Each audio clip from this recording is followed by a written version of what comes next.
Chovendo lá fora, né, irmãos? Graças a Deus nós estamos aqui dentro, né? Glórias a Deus por isso. E nós estamos aí numa campanha muito importante da nossa igreja, a campanha Intimidade com o Céu. Agora, só ressaltando um pouco aqui da importância do Vida Vitoriosa, nós teremos também, queridos, a participação muito especial, especialíssima, do nosso querido pastor Rubem Teixeira. O pastor Rubem Teixeira é pastor da maior igreja campus da nossa igreja. Nós temos ali 64, 65 igrejas espalhadas pelo Brasil e pelo mundo. E a maior dessas igrejas é a Igreja Batista Atitude em Nova Iguaçu. Maior eu digo em termos de membresia, de quantidade de membros. E o pastor Rubem, ele é pastor da Igreja Batista Atitude de Nova Iguaçu, e ele vai estar com a gente aqui em Porto Alegre. Ele vai participar conosco do Vida Vitoriosa, e ele tem, assim, queridos, uma experiência muito legal para compartilhar com cada um que estará conosco aqui no Vida. Nós teremos também a participação de outros pastores do Rio de Janeiro, como a pastora Patrícia Pacheco, que nos abençoou no último Vida, mas o pastor Rubem estará aqui presencialmente, vai ser muito legal essa oportunidade. Inclusive, ele vai estar pregando aqui na nossa igreja no dia 16 de março. Então, se você ainda não fez o Vida, o que é o Vida, pastor? Que negócio de vida vitoriosa é esse? Deixa eu explicar para você, querido. É um momento em que nós separamos, é um dia, separa aquele dia. É um dia que nós separamos para ouvirmos a voz de Deus.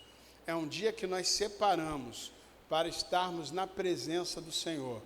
Então, querido, separe esse dia, para que juntos possamos estar aqui glorificando ao Senhor, ouvindo a voz do Senhor e recebendo de Deus direção. Se você quer receber de Deus direção para esse ano de 2025, eu posso te garantir que se você vier com o teu coração aberto para ouvir, o Senhor vai falar contigo no Vida Vitoriosa. Amém, queridos? Glória a Deus. Abra a sua Bíblia aí e deixa ela aberta aí em Atos capítulo 9. Como eu disse, nós estamos no segundo domingo da campanha Intimidade com o Céu. E sabe, queridos, essa campanha ela é uma campanha muito importante para o tempo que temos vivido. Porque, sem dúvida nenhuma, cada um de nós fomos chamados pelo Senhor para vivermos coisas novas nesse ano de 2025. Amém, querido? Eu tenho certeza que Deus tem propósitos especiais, propósitos que foram já traçados no coração de Deus, para que eu e você possamos viver ao longo desse ano. E certamente, queridos, se nós entendermos o processo de Deus na nossa vida, os propósitos de Deus, a vontade de Deus, nós poderemos então caminhar na direção certa. E sabe, não existe melhor lugar para estarmos do que estarmos no centro da vontade de Deus. Então eu quero que você, ao longo da campanha Intimidade com o Céu, tenha a oportunidade de perceber o que Deus pode fazer na tua vida, o que Deus pode fazer no teu lar, o que Deus pode fazer na tua família, o que o Senhor quer fazer através de nós. Porque, sem dúvida nenhuma, queridos, se nós entendermos esse propósito em Deus, nós teremos a oportunidade, então, de viver coisas que nunca antes vivemos. Quem quer viver coisas novas com Deus esse ano? Queridos, como é importante, então, entendermos o processo da transformação do Senhor, da mudança que o Senhor pode operar nas nossas vidas, daquilo que o Senhor pode fazer através de nós e em nós, para que então possamos ser instrumentos da glória de Deus. Porque, sem dúvida, queridos, independentemente daquilo que Deus tem como propósito para as nossas vidas, o que o Senhor espera é que cada um de nós sejamos instrumentos da glória do nosso Deus. Sabe, queridos, aonde quer que estejamos, o que quer que seja que vivamos em 2025, que o façamos para a glória de Deus. Então, no domingo passado nós falamos sobre um grande homem de Deus que teve a sua vida transformada pela ação do Espírito Santo de Deus, que foi Pedro. E hoje eu quero trazer para você uma outra experiência de um outro grande homem de Deus que certamente irá nos abençoar nessa noite com o seu exemplo. E por que, pastor, nós estamos falando sobre transformação acontecida, ocorrida na vida de pessoas na Bíblia? Sabe, queridos, porque cada uma dessas pessoas as quais estamos aqui trazendo como exemplo, porque obviamente existem tantos outros além desses 3 que estamos trazendo aqui nas 3 semanas de fevereiro, essas pessoas são gente como a gente. Essas pessoas tinham qualidades e defeitos como eu e você temos. Essas pessoas tinham limitações, talvez até maiores limitações do que as que temos. E isso é muito interessante, queridos, porque a palavra de Deus, ela não esconde as limitações dos seus heróis. Ela não esconde os equívocos, os enganos, os erros, as decisões que não foram tão boas assim, porque na verdade isso nos mostra que eram pessoas como nós. E se eles viveram o que viveram com Deus, nós também podemos viver. Sabe por quê? Porque o mesmo Deus que atuava ontem é o Deus que atua hoje e é o Deus que estará atuando eternamente. Ele é Senhor. E se Ele então usou homens e mulheres falhos, limitados, que erraram, mas que tinham um coração entregue ao Senhor, Ele também pode fazer isso nesse tempo. Ele também pode fazer isso na sua igreja nos dias de hoje. Ele também pode fazer isso na tua vida, em nome de Jesus. Então hoje nós estaremos falando sobre um grande homem de Deus que você conhece, sem dúvida nenhuma, que é o apóstolo Paulo. E nós vamos ver como é importante, queridos, entendermos o processo de transformação do apóstolo Paulo naquele que, sem dúvida nenhuma, foi um dos maiores apóstolos da palavra de Deus. Deixa eu colocar o meu auxiliar aqui, porque a idade chega para todo mundo, né? Para alguns mais rápido, não é isso, pastor Nilson? Para alguns mais rápido do que para outros, né? Mas chega para todo mundo, né? Chega para o pastor também, né? Glória a Deus. Então, nós vamos acompanhar aí, o pastor Nilson a gente pode brincar, porque ele é um querido nosso, né? A gente te ama, pastor. Como a gente te ama. Essa careca maravilhosa que Deus deu. Eu posso falar porque eu também sou, entendeu, pastor? Então nós temos que ser uma raça unida, né? Nós temos que ser uma raça unida. Glória a Deus. Glória a Deus. Querido, você já abriu aí a Bíblia em Atos capítulo 9? Você pode acompanhar também ali no telão da nossa igreja, que também você pode estar acompanhando o texto da palavra de Deus. Diz assim a Bíblia, a partir do verso 1: enquanto isso, Saulo ainda respirava ameaças de morte contra os discípulos do Senhor. Dirigindo-se ao sumo sacerdote, pediu-lhe cartas para as sinagogas de Damasco, de maneira que, caso encontrasse ali homens ou mulheres que pertencessem ao caminho, pudesse levá-los presos para Jerusalém. Em sua viagem, quando se aproximava de Damasco, de repente brilhou ao seu redor uma luz vinda do céu. Ele caiu por terra e ouviu uma voz que lhe dizia: Saulo, Saulo, por que você me persegue? Saulo perguntou: quem és tu, Senhor? Ele respondeu: eu sou Jesus, a quem você persegue. Levante-se, entre na cidade, alguém lhe dirá o que você deve fazer. Amém, queridos? Glória a Deus. Vamos orar ao Senhor. Feche os seus olhos. Espírito Santo de Deus, obrigado, Senhor, pelo que tu tens falado aos nossos corações até aqui. Senhor, obrigado pela tua presença aqui neste lugar. E te pedimos em nome de Jesus, fala conosco nesta hora. Espírito Santo de Deus, nós te pedimos, Senhor, fala conosco nessa noite.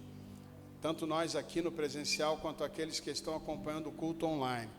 Que nenhum de nós, Senhor, deixemos de ouvir a tua voz.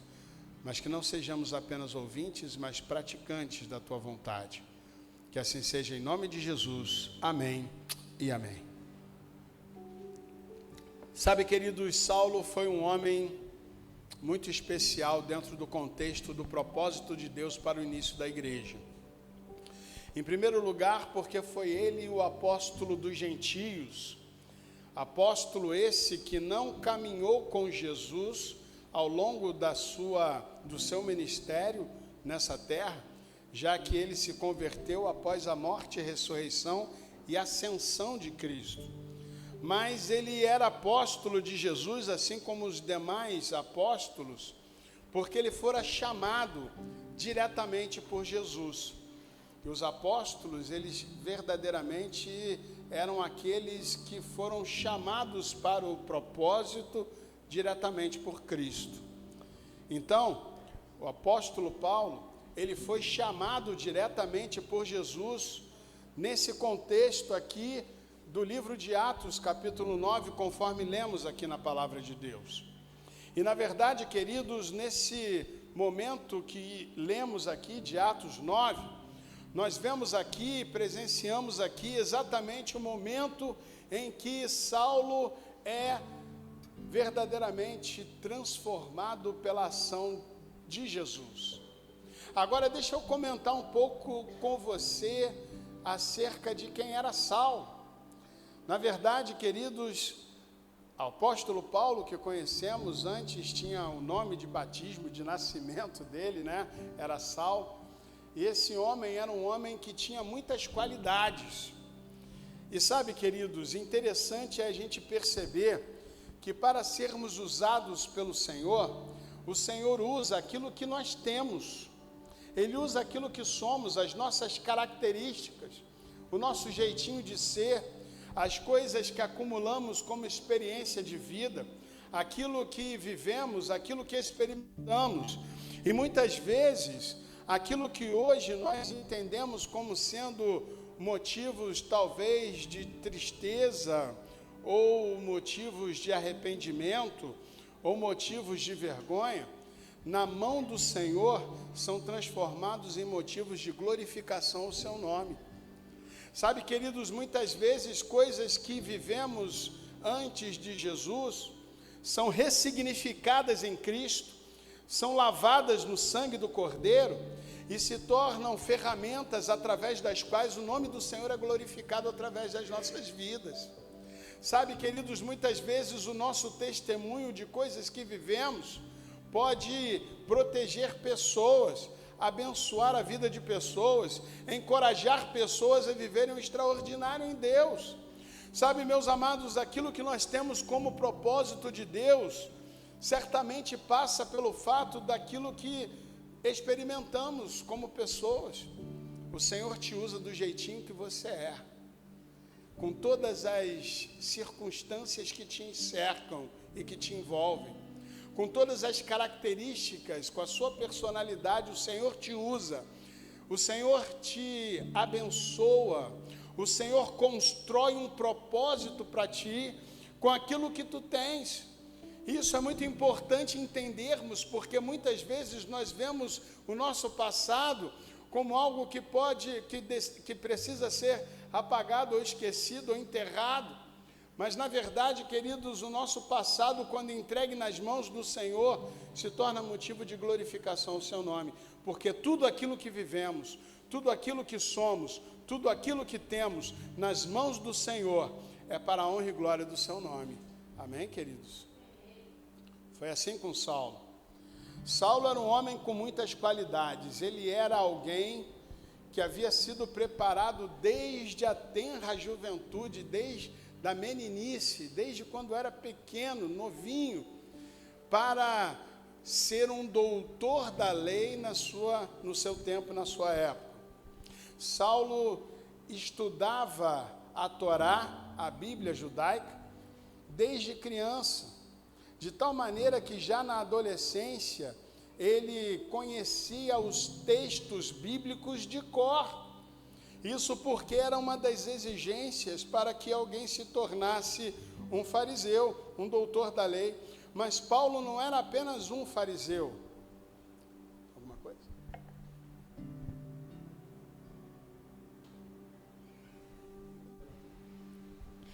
Alguém aqui é dono de um Prisma com a placa D26? Você pode ir ali fora rapidinho? Glória a Deus. Queridos, então, nesse contexto que estamos falando aqui, Saulo foi preparado de uma maneira muito profunda, muito forte, muito intensa, desde a sua meninice, para que ele se tornasse então um fariseu, e não só um fariseu apenas, mas alguém com proeminência, alguém que tinha grandes conexões, alguém que tinha grande importância, alguém que era reconhecido. Saulo, por exemplo, estudou aos pés de Gamaliel, um dos maiores doutores da lei do seu tempo.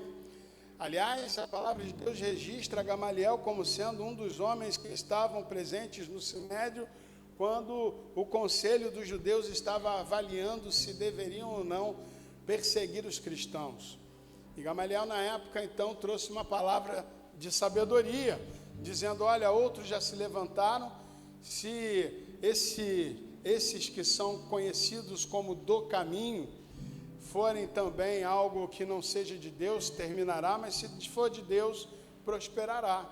Sabe, queridos, nesse contexto, então, Saulo, ele era alguém que tinha não só importância, mas também tinha pedigree, porque ele era também cidadão romano, e era cidadão romano de nascimento, ou seja, ele tinha acesso a tudo aquilo que a sociedade romana garantia aos seus cidadãos. Ele era como que um cidadão de primeira classe. Era também no seu povo reconhecido por ser doutor da lei. Ele tinha grande respeito. E sabe por que ele conquistou tudo isso? Porque, na verdade, queridos, ele trabalhou bastante para que isso acontecesse. Desde pequeno ele estudava a Torá, desde jovem ele se dedicava a esse propósito. E deixa eu dizer uma coisa para você, querido. Muitas vezes nós não somos tão diligentes assim para vivermos o propósito de Deus. Muitas vezes nós não somos tão dedicados assim para vivermos a vontade de Deus. Agora, deixa eu dizer uma coisa, e essa palavra ela é muito importante aí para a juventude, para quem está aí construindo a vida, mas também para todos nós de uma forma geral. Nós precisamos, como servos de Deus, buscar fazer diante do nosso Deus o nosso melhor. E Saulo buscava fazer isso com diligência. Saulo buscava fazer o seu melhor para Deus.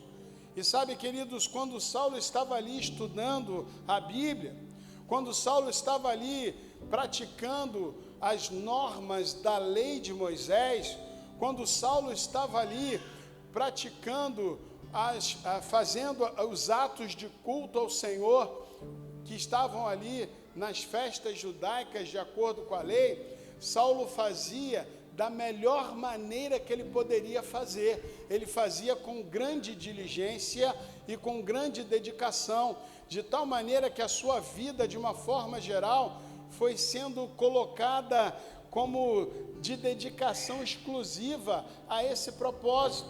E sabe, queridos, muitas vezes nós não fazemos da maneira como poderíamos fazer, da melhor forma que deveríamos fazer, porque muitas vezes a gente entende que por sermos filhos de Deus, e graças a Deus por isso, o Senhor vai fazer por nós aquilo que nós podemos fazer. Isso é um engano. Sabe, meus amados, muitas vezes nós vivemos menos do que poderíamos viver, nós experimentamos menos do que poderíamos experimentar em Deus, porque nós não estamos nos dedicando como deveríamos nos dedicar, você entende? Não estamos entregando como deveríamos entregar, não estamos fazendo tudo aquilo que poderíamos fazer. Agora deixa eu dizer uma coisa para você, querido. Quando nós fazemos aquilo que podemos fazer e entregamos ao Senhor aquilo que não somos capazes de fazer, não existem impossíveis para o Senhor. Mas muitas vezes nós fazemos menos. E sabe, queridos, para vivermos a vontade de Deus, existem duas situações que precisam caminhar em plena unidade. A primeira delas é a nossa parte, é aquilo que nos cabe. O que eu posso fazer hoje para me aproximar mais da vontade de Deus? O que eu posso fazer hoje que pode, de alguma maneira, me aproximar um pouco mais do propósito de Deus? Em que direção eu posso ir e o que eu posso dedicar e o que eu posso me esforçar para fazer que pode me aproximar mais da presença de Deus, da glória de Deus, da vontade de Deus, do querer de Deus? Isso, queridos, que nós precisamos nos perguntar todos os dias. Sabe, queridos, essa é a parte que nos cabe, é a parte do tirar a pedra para que então Jesus ressuscite o morto. Agora, existe uma segunda parte, é a parte daquilo que não somos capazes de fazer, aonde a nossa mão não alcança, a parte do impossível. Essa é a parte de Deus. Agora, deixa eu dizer uma coisa para você, essa parte já foi cumprida pelo sangue de Jesus. Esse preço já está pago. Aquilo que era impossível, fica tranquilo, Deus já vai resolver. Então, vamos nos dedicar a fazer o nosso melhor para o nosso Deus. Saulo era dedicado, sem dúvida nenhuma, ninguém poderia negar a dedicação de Saulo. Mas o problema, queridos, é que a dedicação de Saulo estava direcionada para a coisa errada. E sabe, queridos, interessante é a gente entender esse processo, porque na verdade Saulo, ele tinha diligência em conhecer a vontade de Deus através da sua palavra. Ele tinha diligência em se dedicar à vontade de Deus e ao propósito de Deus. Ele vivia quase que exclusivamente em torno da palavra de Deus e do propósito de Deus, mas ele não estava focado exatamente naquilo que deveria estar. Ele estava acostumado com o contexto da religiosidade do seu povo. Ele estava acostumado com as normas da lei mosaica. Ele estava acostumado aos rituais que eram praticados em favor de uma comunhão com Deus, mas ele não tinha, queridos, ainda a possibilidade de compreensão completa do propósito e da vontade de Deus. Ele era um grande religioso, mas não tinha intimidade com Jesus. Agora, eu posso dizer uma coisa para você? Se eu posso, você dá um joinha para o pastor aí, dá um joinha aí. Então bota teu cinto de segurança aí, irmão, para não cair da cadeira aí. Bota aí, vai, faz assim, bota o cinto de segurança aí. Querido, ó, tem muita gente dentro da igreja que vive assim. Sim ou não, igreja? São bons religiosos. Vêm à igreja todo domingo, são fiéis dizimistas, são também frequentes na célula, até lideram ministérios. Oh, que chique! Até trabalham na igreja, fazem coisas muito bacanas. Muitas pessoas dão tapinha nas costas. Parabéns. Mas não tem intimidade com Jesus. E sabe, queridos, deixa eu dizer uma coisa para você. Tudo aquilo que a gente faz, tudo aquilo que a gente vive, sem intimidade com Jesus, sem comunhão com Jesus, sem entrega completa a Jesus, não vale de nada. Sabe, queridos, Jesus falou sobre isso. Ele disse assim, olha, lá no final dos tempos, no dia do julgamento, vai ter muita gente que vai dizer assim, Senhor, Senhor, em teu nome expulsamos demônios, em teu nome falamos novas línguas, em teu nome profetizamos, em teu nome curamos, e eu naquele dia lhes direi, nunca vos conheci. Sabe, queridos, eu posso dizer para você uma coisa, esse texto dava um nó na minha cabeça no passado, sabe? Teve muitas vezes que eu fiquei me questionando, dizendo assim, Senhor, como é que pode alguém falar línguas expulsar demônios, curar enfermos, profetizar e não te conhecer. Como é que pode isso, Senhor? E sabe, meus amados, o que o Espírito Santo de Deus me disse acerca disso? Que na verdade em algum momento até se dedicaram, até buscaram e receberam, mas não permaneceram, mas não continuaram. Jogaram a toalha no meio da luta, desistiram no meio da caminhada. Agora deixa eu dizer uma coisa para você e te digo isso nessa noite em nome de Jesus. Se você por um acaso jogou a toalha aí, se você deu uma puxadinha no freio de mão, ei querido, está na hora da gente acelerar. Está na hora da gente viver a glória de Deus. Está na hora da gente viver o propósito de Deus. E eu posso dizer para você que a única coisa que te impede de viver a plenitude da glória de Deus é a tua decisão. É a tua decisão de se colocar à disposição do reino.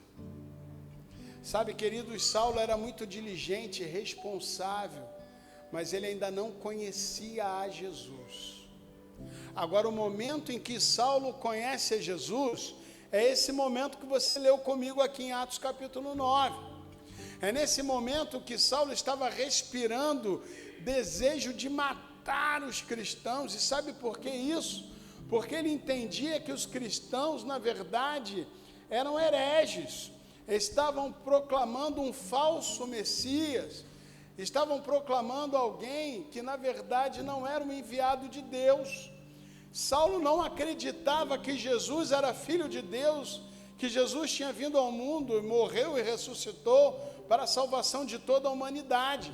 Saulo ainda imaginava que o Messias ainda haveria de vir, e por conta disso ele achava que aqueles que falavam de Jesus estavam ferindo a palavra, estavam na verdade maculando aquilo em que ele cria, em que ele acreditava.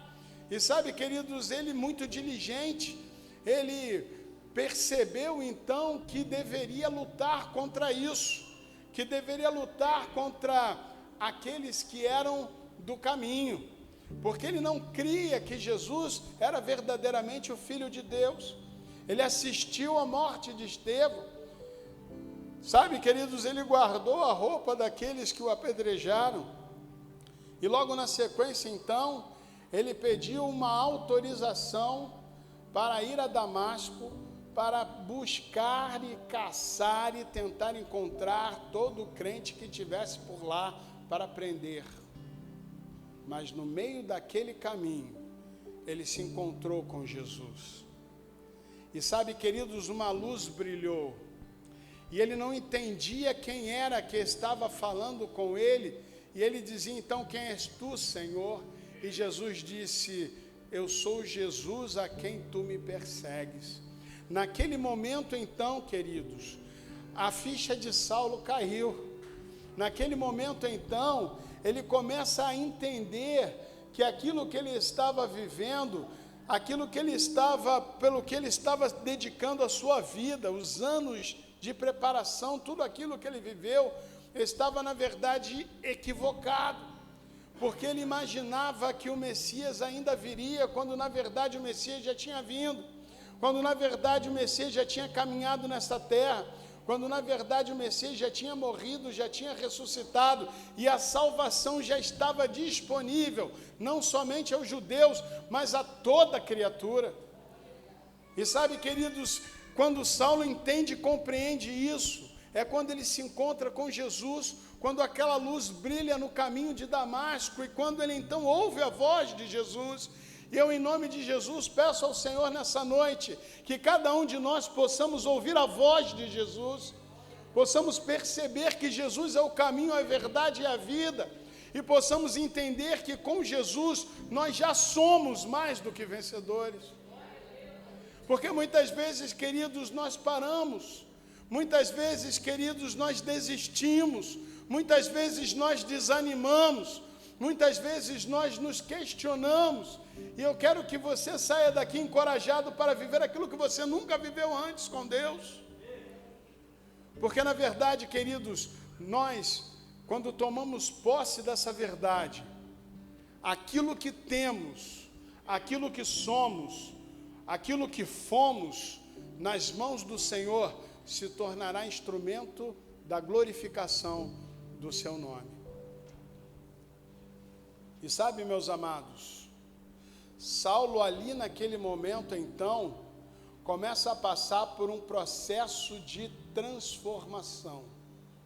Ele sai dali cego, ele fica sem comer 3 dias e 3 noites. O Senhor Jesus manda um homem, Ananias, à casa de Saulo para orar por ele, e ali então as suas vistas são recuperadas. É como que se ele estivesse cego pela religiosidade. É como se ele tivesse passado anos de sua vida com escamas nos olhos, sem entender a verdade, sem conhecer a verdade, com muita diligência, fazendo aquilo que ele achava que deveria fazer, praticando todos os dogmas que ele achava que deveria praticar, mas sem conhecer o verdadeiro Rei dos Reis, Senhor dos Senhores. E naqueles 3 dias, então, Saulo estava ali, sem comer, sem beber, cego, entendendo que tudo aquilo que ele havia vivido antes estava fora de foco, porque, na verdade, tudo deveria apontar para Jesus. E então ele tem as suas vistas recuperadas, mas agora ele já não era mais o Saulo fariseu religioso, aquele que tinha muito zelo pela lei, pelos costumes e pela doutrina, mas ele agora era Paulo, apóstolo de Jesus Cristo. Ele agora era Paulo transformado pelo sangue de Jesus. Ele agora era Paulo, testemunha viva da glória de Deus. Ele agora era alguém que antes perseguidor se tornara perseguido. Esse mesmo Paulo entende que não é mais a obediência à lei que trazia a redenção e a salvação, mas era a fé em Cristo Jesus. E ele então proclama: porque pela graça sois salvos mediante a fé. E isso não vem de vós, não é do quanto estudei, não é do quanto adquiri conhecimento, não é do meu nascimento ou do meu pedigree. Isso não vem de nós, é dom de Deus, não vem das obras, para que ninguém nelas se glorie. Sabe, queridos, esse mesmo Saulo, esse mesmo Paulo agora, ele também nos ensina que tudo aquilo que antes eu considerava como lucro, hoje eu considero como perda.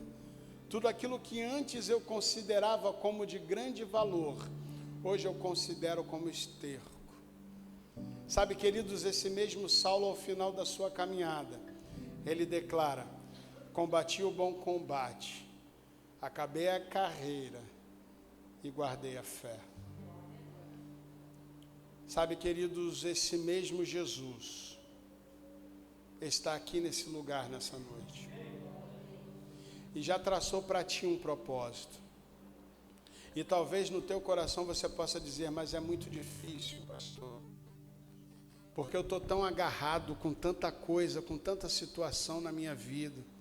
Não dá para eu chegar agora e dizer assim: eu abro mão. Ei, querido, deixa eu dizer uma coisa para você. A gente não caminha por aquilo que a gente vê, caminha pelo que a gente crê.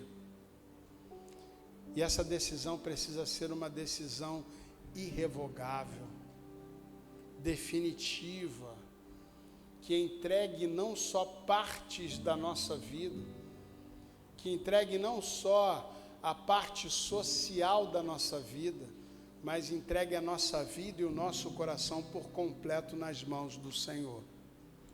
Sabe, queridos, é de dentro para fora que a ação do Espírito Santo vai produzindo em nós mudança, transformação.